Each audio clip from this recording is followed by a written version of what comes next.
आइए। Thank you sir.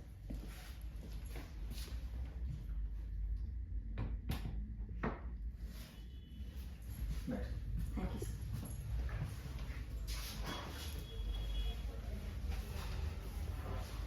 Kavita Juneja. Ji sir. Kavita का क्या अर्थ होता है?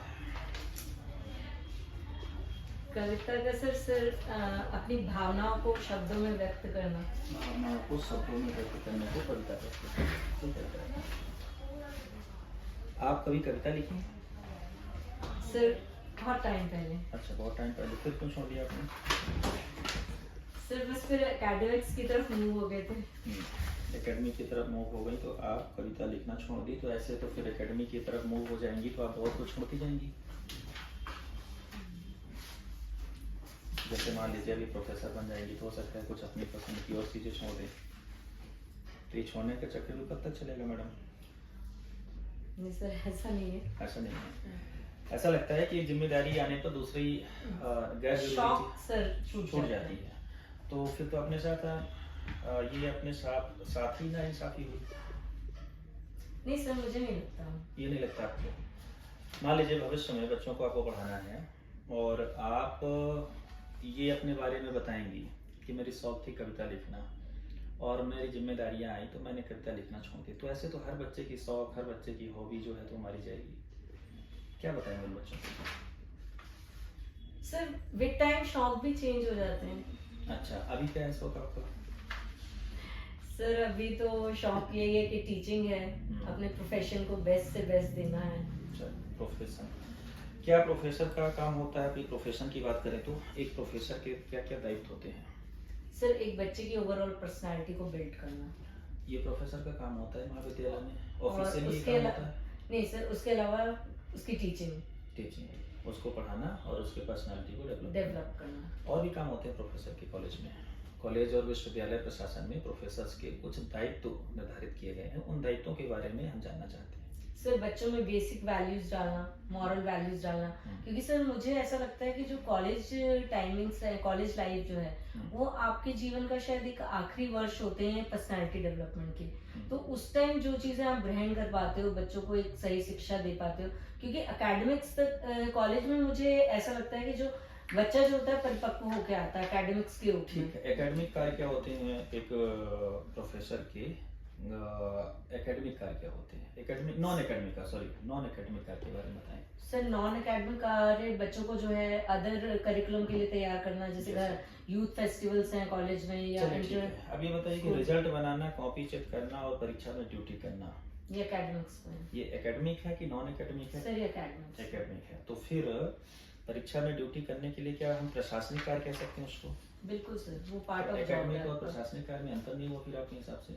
नहीं सर, वो प्रशासनिक नहीं होंगे, वो तो एडमिनिस्ट्रेटिव कार्य तो अलग हो गया। चलिए, आप विभागाध्यक्ष बनेंगे भविष्य में चल करके, ठीक है। एक विभागाध्यक्ष के क्या दायित्व होते हैं?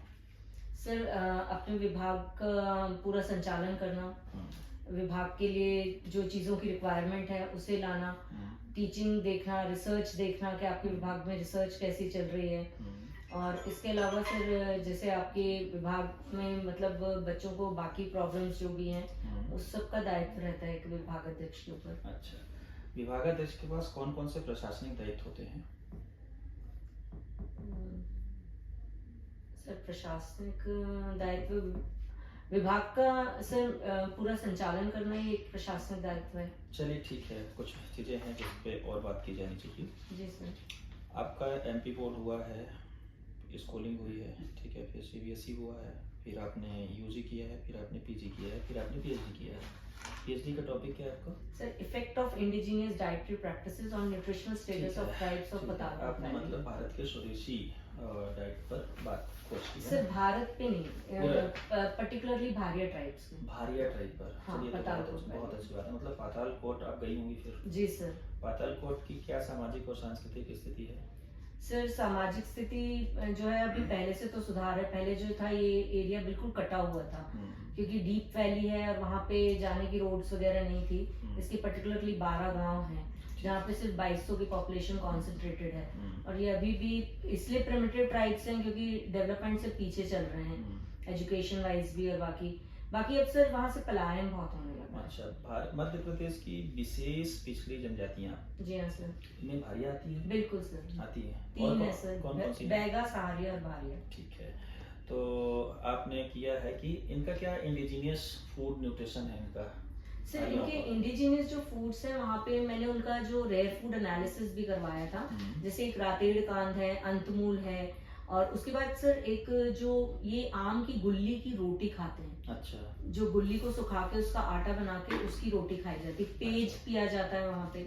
और महुआ से जो ताड़ी बनती है वो इनका एक इंडिजिनियस, उसको जो बनाते हैं वो लोग खुद, वो प्रोसेसिंग भी मैंने देखा पेज कौन सी distillation मोटे से। अनाज से बनता है इनका? सर मक्का से। मक्का से। जी सर। ठीक है। उसमें कुछ और मिला था? सर वो पेज बनाने का उसमें थोड़ा सा मही अगर अवेलेबल हो तो मिला के पी लेते हैं, और नमक। अच्छा, चलिए ठीक है। ये आपका पीएचडी का टॉप। कुछ श्री अन्न के बारे में तो आपने पढ़ा ही होगा फिर। श्री अन्न, जी सर, मिलेट्स। श्री अन्न, जी मिलेट्स, है ना? तो ये श्री अन्न का जो कॉन्सेप्ट है भारत में, जी सर। ठीक है, श्री अन्न मोटा अनाज या मिलेट्स, ठीक है। मध्य प्रदेश के संदर्भ में भी हम बात करें तो एक श्री अन्न योजना लाई गई, पता है आपको इसके बारे में? सर 2023 को इंटरनेशनल मिलेट ईयर के रूप में श्री अन्न मध्य वर्ष प्रदेश के में रूप एक में योजना बनाया। लाई गई, उसकी बात कर रहे हैं हम लोग। नहीं सर, उसके मुझे आइडिया नहीं। उसकी आइडिया नहीं है ना? ठीक है। श्री अन्न को जनजातियों का पोषक पोषक आहार कहा जाता है ना? क्यों कहा जाता है? क्यों ऐसा जनजातियों के लिए है, क्या केवल ये? सर एक्चुअली क्या है, जो श्री अन्न जो इसकी पैदावार में जो है ना एक्सट्रीम क्लाइमेट पे भी हो जाती है, इस पे ज्यादा मौसम की मार नहीं पड़ती। तो जो आदिवासी इलाके जो होते हैं जहाँ पथरीली जमीन होती है, या जहाँ पे उनके पास बहुत ज्यादा खाद के सोर्सेज नहीं है या इरिगेशन के सोर्स नहीं है, वहां भी अनाज जो है वो इजीली डेवलप हो जाता है, और जिसको वो आसानी से ग्रहण कर लेते हैं, महंगा भी नहीं होता सर। चलिए, किन्हीं 5 श्री अन्नों के नाम बताइए। ज्वार, बाजरा, रागी। अच्छा, उसके बाद सर आपका मक्का है बट उसको श्री अन्न में इंक्लूड नहीं किया गया है। तो कोदो कुटकी। कोदो कुटकी मध्य प्रदेश में किधर होगी? सर मेनली ये पतालकोट एरिया में ही खाई वहीं जाती होती है। है। हाँ, ठीक है। और वहाँ सर एक जगनी भी फेमस है, जगनी ऑयल सीड के रूप में मतलब लिया जाता है, उसका तेल लिया जाता है। जगनी का तेल खाते हैं जगनी का पतालकोट तेल एरिया से खाते हैं। बाहर ये लेकर। किस प्रकार का तेल होता है और इसमें कौन सा फैट पाया जाएगा? सर फैट तो सेम फैट है, पर वहाँ क्योंकि जगनी की जो उपलब्धता ज्यादा है तो वो लोग कच्चे खाने से निकाल के उसका तेल उपयोग करते हैं। चलिए ठीक है। कुछ बातें सर आपसे पता जी, फोटो हाँ। अभी कुछ समय पहले बांधवगढ़ टाइगर रिजर्व में हाथियों की मृत्यु हुई है, उसके पीछे क्या कारण बताया गया है? सर कोदो खाने से, उसमें सर मुझे अभी ध्यान नहीं है, पर उसमें एक टॉक्सिक सब्सटेंस जो फंगस की वजह से हुआ था, उसमें नहीं होता कोदो ये में। कोदो आप बता रही हैं कि कोई रिसर्च की गई है उसके माध्यम से बताया जा रहा है? सर जो रिसर्च की गई थी हाथियों की डेथ के बाद, लेकिन रिपोर्ट तो इसकी अलग अलग है, जैसे पशु चिकित्सा संस्थान बरेली ने अलग बोला, वन विभाग ने अलग बोला, ये सारे जबलपुर में जो रिसर्च किया गया वो अलग बोला गया। तो अपन कैसे कह सकते हैं कि कोदो कुटकी ही इसका मूल बिंदु है जिसके कारण इनकी डेथ हुई है? सर पेपर में जो मैंने स्टडी की थी न्यूज़पेपर में करंट में, तो उसमें ये था कि ये जो कोदो को स्टोर किया गया था उसमें जो फंगस डेवलप हो गई थी उसमें था एक्चुअली वो जो टॉक्सिक जो सब्सटेंस। ये टॉक्सिक फंगस डेवलप हुआ वो किन कारणों से उनमें डेवलप सर हुआ? उसको स्टोर जो है वो नमी वाले एनवायरनमेंट में किया गया था, उसको स्टोरेज प्रॉपर नहीं था। कोदो के जो एलिमेंट्स हैं या जो उसमें न्यूट्रिएंट हैं वो बता सकती हैं? सर कोदो में मेजरली तो कार्बोहाइड्रेट है, क्योंकि जो जितने भी ये जो मिलेट्स हैं वो सीरियल्स का ही रूप है, तो मेनली इसमें कार्बोहाइड्रेट्स ही हैं, और फाइबर बहुत होता है सर इनमें जितने भी मिलेट्स हैं। कई बार जिनको डायबिटिक पेशेंट होते हैं उनको कोदो खाने की सलाह दी जाती है या फिर वो खुद अडॉप्ट कर लेते हैं, हमारे समाज में प्रचलन जी है। सर। क्यों? सर उसमें एक तो फाइबर, उसका ग्लाइसेमिक इंडेक्स कम तो है। फिर कार्बोहाइड्रेट भी तो है, तो फिर वो डायबिटिक पेशेंट के लिए कैसे उपयोगी सर देखिए क्या होता है, जो ग्लाइसेमिक इंडेक्स है वो क्या होता है, आप कोई भी कार्बोहाइड्रेट खा रहे हैं लेकिन जरूरी नहीं है कि आपकी शुगर लेवल उससे कितनी तेजी से राइज करती है। तो जिस भी फूड का ग्लाइसेमिक इंडेक्स ज्यादा होगा वो डायबिटिक पेशेंट्स को नहीं दिया जाता, क्योंकि वो एकदम से ब्लड शुगर लेवल राइज करते हैं। और जिस भी फूड में अगर रेशा ज्यादा है तो उसका ग्लाइसेमिक इंडेक्स जो होता है वो कम होता है, तो वो धीरे धीरे शुगर राइज करते हैं। तो उससे जो डायबिटिक पेशेंट्स को एकदम अर्जेंट जो इंस्टेंट कार्बोहाइड्रेट लेने से जो शुगर राइज होती है वो नहीं होता। ठीक है। ये इंडेक्स किसने तैयार किया, आइडिया है आपको? सर ये नहीं मुझे पता, पर होता क्या है वो मुझे पता है। बता दीजिए। सर Glycemic ग्लाइसेमिक इंडेक्स जो है ये एक्चुअली मेजर किया जाता है वाइट ब्रेड के फॉर्म में, वाइट ब्रेड के रेशियो में, क्योंकि वाइट ब्रेड का ग्लाइसेमिक इंडेक्स 100 होता है। अच्छा। तो इसलिए तो इसका एक फॉर्मूला होता है, कोई भी जो सब्सटेंस हम खाते हैं उसका major amount plus test divided by test food और मल्टीप्लाइड बाय जो भी आपका जो ग्लाइसेमिक इंडेक्स ब्रेड का है। ठीक है सर, कुछ सवाल? हाँ बिल्कुल। जी सर। प्रेजेंट टाइम में आप क्या कर रही हैं? सर मैं पिछले 20 साल से as a guest lecturer Rajmata Scindia girls college में ही पढ़ा रही हूँ। ठीक है, तो अभी आपको गवर्नमेंट जॉब में आना है, जी तो सर। केवल क्या सैलरी ही मैटर है या फिर आपको लगता है कि कुछ और भी कारण है जिससे आप आना चाह रही हैं? सिर्फ सैलरी मैटर नहीं है, अब जिस पद पे हम कार्य कर रहे हैं उस पे सर एक आपको एक नियुक्ति मतलब एक परमानेंट स्टैंप लग जाएगी, और जब परमानेंट व्यक्ति हो जाता है तो उसके पास कुछ लिबर्टीज हो जाती हैं कोई भी काम करने की। तो देखिए, जैसा मानना है कि जब आपके पास एक गेस्ट होता है या प्राइवेट सेक्टर होता है तो टीचिंग बड़ी अच्छी लोग करते हैं, जनरली आपने देखा होगा।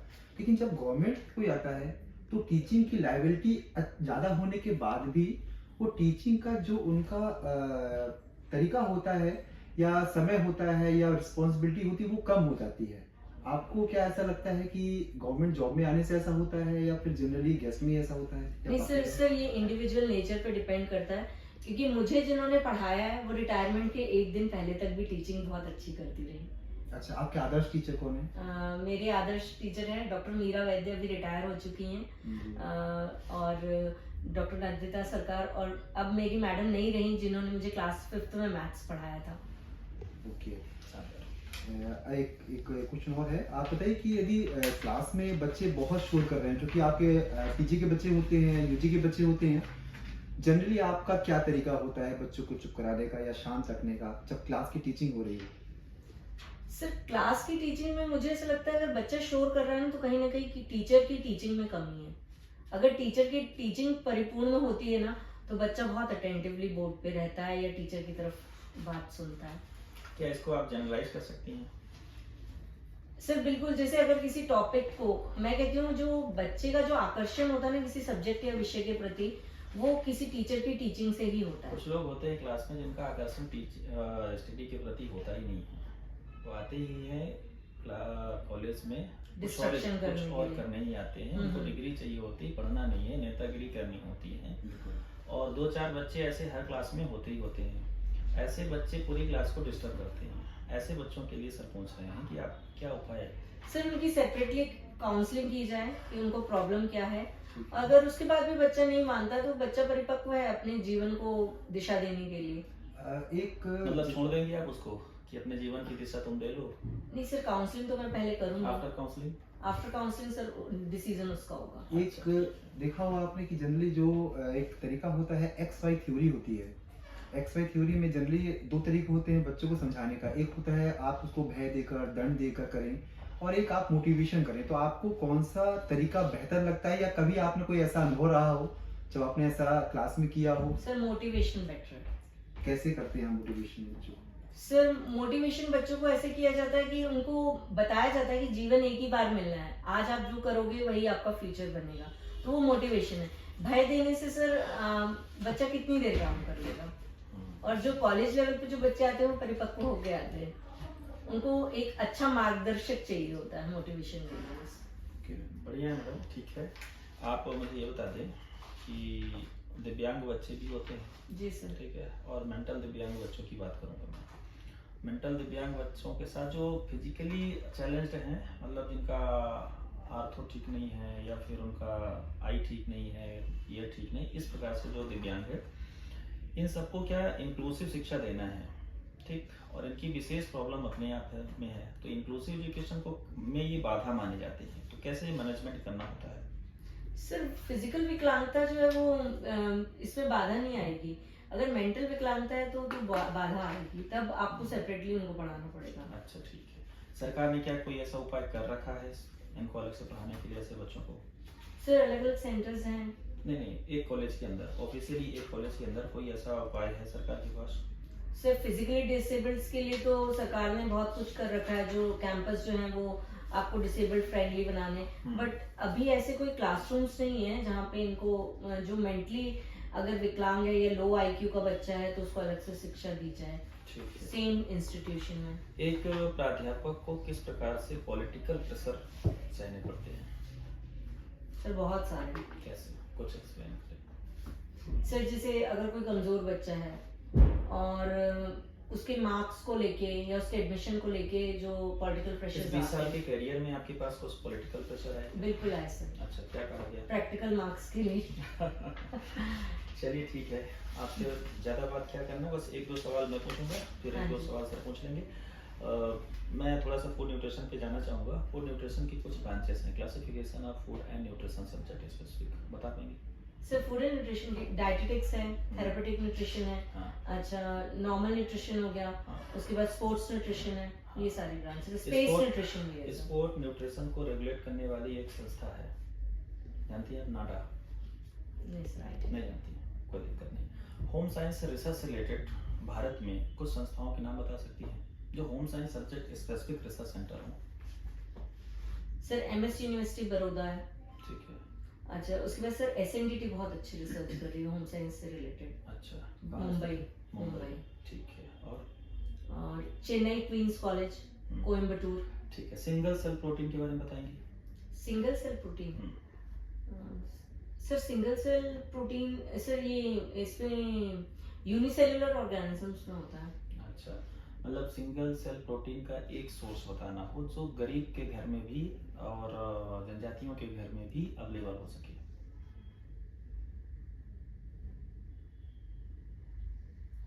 सर मशरूम, मुझे आइडिया नहीं है सर, सॉरी। मशरूम का रेट पता है आपको? नहीं सर, बट जनजातियों में जंगल में इजीली अवेलेबल हो जाता है, अच्छा। कहीं भी मॉइस्ट जगह होती है तो मशरूम उग जाता है। चलिए ठीक है सर।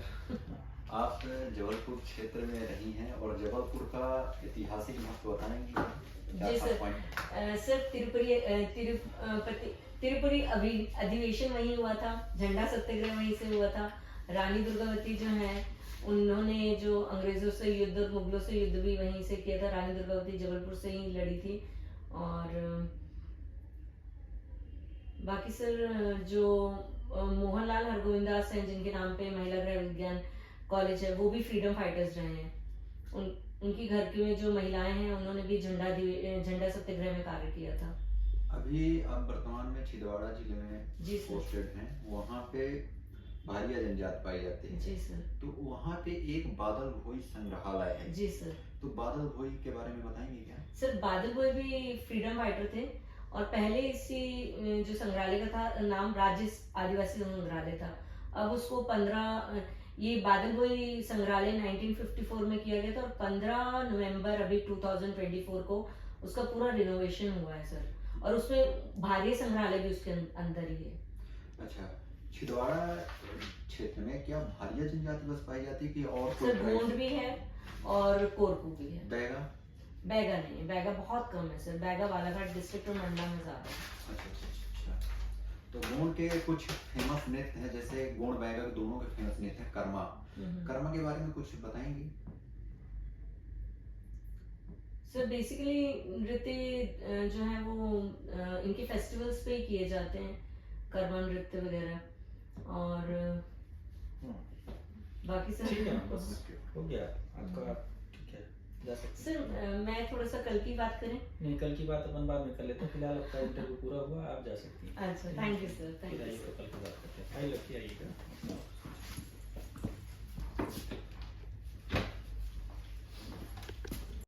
चीज़ें सारी अच्छी हैं, लगभग बढ़िया है, शानदार था। कल की बात ना करें, कल अच्छा नहीं था, आज का ठीक है। ठीक है, आज का कई चीज़ें अच्छी हैं। आपका एंट्री ग्रेटिंग सबने अच्छा जज किया, ठीक लिखा है। साड़ी हल्की और ठीक है, हालांकि चल जाएगी, आपके ऊपर चल जाएगी, कोई दिक्कत नहीं है। थोड़ा सा कंट्रास्ट है हालांकि, पर चलेगा, चेहरे के साथ अच्छा लग रहा है, कोई दिक्कत नहीं है। डर है ही नहीं आपको किसी चीज़ का, कोई दिक्कत है। आवाज थोड़ा सा प्रयास करें कि जो क्लास में अपन बोलते हैं बोर्ड के सामने थोड़ा सा वॉइस की यदि हम लोग कर सके। देखिए Pitch slow, धीरे रखें। हाँ, बिल सोलो रखिए, थोड़ा सा जो फैंसी है वो हल्का कम रखना, हाँ। तो ज़्यादा तेज हो जाता है, मतलब ऐसा लग रहा है जल्दी जल्दी निपटाना चाह रही है। वो अच्छा। आपके फान से भी हाँ। लगता है, बिल्कुल। ड्राइव से भी लगता है, आपके इससे भी लग रहा था। सब्जेक्ट नॉलेज तो आपका सुपर है, कोई बिल्कुल। दिक्कत ही नहीं, सारी चीज़ें हैं। सब्जेक्ट नॉलेज करके दिक्कत नहीं है। आपने अपने PhD के बारे में भी काम किया है, ऐसा लगता है ना। जानकारी है, मध्य प्रदेश का सिनेरियो आपका ठीक है, ठीक। भारिया ट्राइब को अच्छे से पढ़ के जाइए। हाँ, और भारिया अच्छे से थोड़ा पूछेंगे। पूछेंगे। पूरी मतलब सृजन को लेकर के भी, सृजन को लेकर के भी बढ़िया तैयारी कर लीजिएगा। आपका जो इंटरव्यू होगा वो आपकी पीएचडी, अनुभव और भारिया ट्राइब सॉरी सृजन, इसको लेकर के ही ज़्यादा बातें होंगी। बाकी आपसे ये छोटे छोटे सवाल शायद ना पूछें। वो न्यूट्रिशन की यदि बात आएगी तो हो सकता है कि भारिया ट्राइब में न्यूट्रिशन की जो समस्या है वो, और भारिया ट्राइब का जो सृजन है वो, और सृजन में जो न्यूट्रिएंट है वो, ये जरूर तैयार कर लीजिएगा। मे भी आपका इंटरव्यू इसी दिशा में जाए, ठीक है। बाकी फिर एक्सपीरियंस की ओर भी जा सकता है, टीचिंग की ओर भी जा सकता है, पर ज़्यादा प्रोबेबिलिटी जो है वो आपका इधर जाएगा, ठीक है। बाकी सब ठीक है, शानदार है। अब आपको ये है कि आपका एक्सपीरियंस का 20 नंबर जुड़ ही जाएगा, तो ठीक है। प्रेजेंटेशन ठीक है, बैठने उठने का तरीका आज ठीक था, है ना। सर कल जो एक क्वेश्चन किया था सर ने कि होम साइंस का देश की आर्थिक व्यवस्था में क्या योगदान है, तो सर उसका एग्जैक्ट क्या आंसर बता होगा? रहा हूँ, मैं बता रहा हूँ, ठीक है। वो क्या पूछना चाह रहे थे और आप क्या नहीं बता पाए। सर जो पूछना चाह रहे थे वो ये था कि जो होम साइंस सब्जेक्ट के जो 5 पार्ट हैं आपके, 5 ही है ना, जी तो सर। 5 पार्ट है जो, तो 5 पार्ट है वो सब मिल करके भारत की इकोनॉमी में क्या क्या योगदान दे सकते हैं, अच्छा। ठीक। जैसे फूड और न्यूट्रिशन का एक बड़ा मार्केट है, मशरूम से लेकर के हर चीज़ तक बहुत बड़ा मार्केट है। फिर फूड और न्यूट्रिशन में जो इंडिजीनियस मटेरियल्स हैं उनका एक बड़ा मार्केट है। फिर अचार, पापड़, मुरब्बा, ये तो सब है ही है ना, वो तो सब होम साइंस में आ ही जाता है। उसका जो मार्केट है वो बहुत बड़ा मार्केट है। तो महिलाएं यदि होम साइंस पढ़ करके टीचर नहीं भी बनती हैं, पीजी कर लेती हैं, यूजी कर लेती हैं, तो अपना सेल्फ से ग्रो कर सकती हैं, है ना। सहकारी संघ बना सकती हैं, अपना एसएसजी बना सकती हैं, सेल्फ हेल्प ग्रुप बना करके आगे बढ़ सकती हैं। और वो कोई भी कॉर्पोरेट सेक्टर, मतलब कोई भी ये औद्योगिक जो वस्तु है वो बना सकती हैं घर पे। तो एक तो वो ये पूछना चाह रहे थे। दूसरा जैसे फैशन एंड डिजाइनिंग है, तो फैशन एंड डिजाइन को लेकर के भी बहुत सारी चीज़ें हो सकती हैं, सारी चीज़ें हो सकती हैं। कपड़े की बुनाई, कढ़ाई, ये सारी चीज़ें मार्केट पे आ सकती हैं। तो वो उनका इंटेंशन ये था कि आपका जो सब्जेक्ट है, इंटीरियर डिजाइनर बन सकती हैं, तो वो ये सब इकोनॉमी में योगदान ही तो दे रहे हैं। तो मार्केट में बहुत बड़ा चेंजेस आ सकता है यदि सभी महिलाएं होम साइंस पढ़ करके घर पे रहते हुए भी अपना उद्योग संचालित कर सकती हैं। वो जानना चाह रहे थे, ठीक है। ठीक है, हो गया। अब आप इधर बैठेंगी, जाना तो है ना जल्दी? नहीं सर, ऐसा कुछ नहीं। अब वो